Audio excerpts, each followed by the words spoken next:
We're just over a week away from Virginia lawmakers returning to Richmond. The 2023 Virginia General Assembly is about to get underway, and we're pleased to have with us today here in our studio the House Majority Leader in the Virginia House of Delegates, Delegate Terry Kilgore of Southwest Virginia, Scott County. Welcome.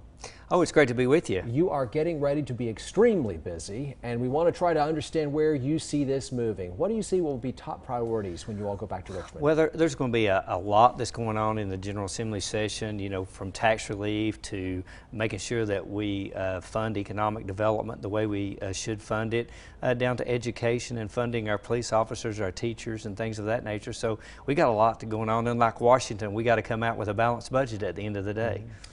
The Governor Youngkin has already been very clear that he thinks that taxes are still too high in Virginia. He's saying $1 billion more needs to be cut. Do you think he's going to be able to do that, and where? Well, I think he can. I think you know, Virginia has a surplus right now. We've been running a surplus for the last few years, which is a good thing to have, and we've focused and put our money into our rainy day fund and things of that nature. So when that recession or those down times do occur, we're going to have the money available to meet our needs. But yes, right now Virginia's we're out migrating people, unlike Tennessee, where you're an in-migrating. People are moving here. We want to make sure people move to Virginia, and people are moving away because of the income tax is too high or something else. So we want to make sure that we alleviate some of those taxes and move the Commonwealth forward and have folks coming into Virginia. Let's jump down into some key issues that have been clearly announced that will be coming up in the session ahead. First up is marijuana. It's legal in Virginia to possess it, a little bit of it, to grow a little bit of it, but you can't sell it. And some have said that's creating sort of a de facto black market. Do you see the House Republicans getting behind some effort to move toward the sale of marijuana? Well, we're going to have to do something, Josh, because of the issue right now is the black market, and we don't know where this marijuana is coming from. Fentanyl is getting into the system, so we've got to figure out some way to thread that needle. We have to have more enforcement. Our Commonwealth attorneys are calling for more enforcement, our sheriffs, our state police, so we're going to have to figure out some way to enforce what's on the books right now. I think there is some way that we move forward, and that may be a way with a study going on over the next year on how to get to that market, but how to get to that market and shut down this black market that's going on right now. So opening up dispensaries that would be managed by the state, right, taxed by the state. Taxed by the state, and you know, we're going to have to look at how we get there and how as the Republicans we get there. So there's a lot of work to do in that area.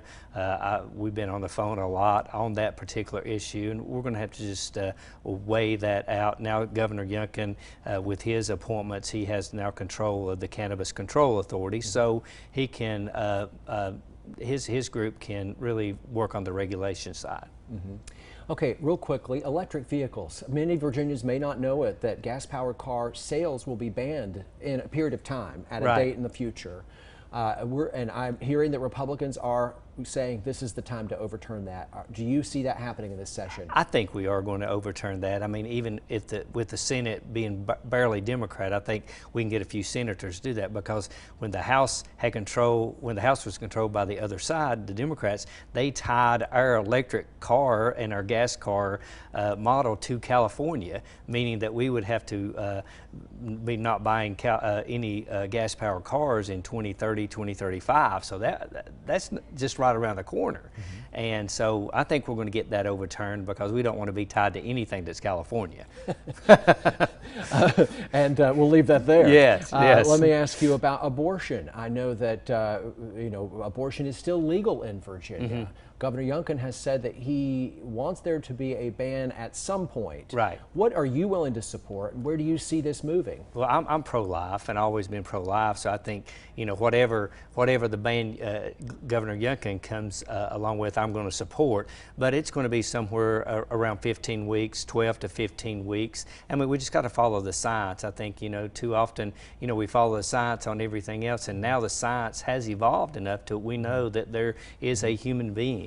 And we have to follow the science, and so I think the governor's going to put a bill in at 15 weeks, and we'll see where that goes. I know it's going to be tough sledding in the Senate, but we may be able to get there.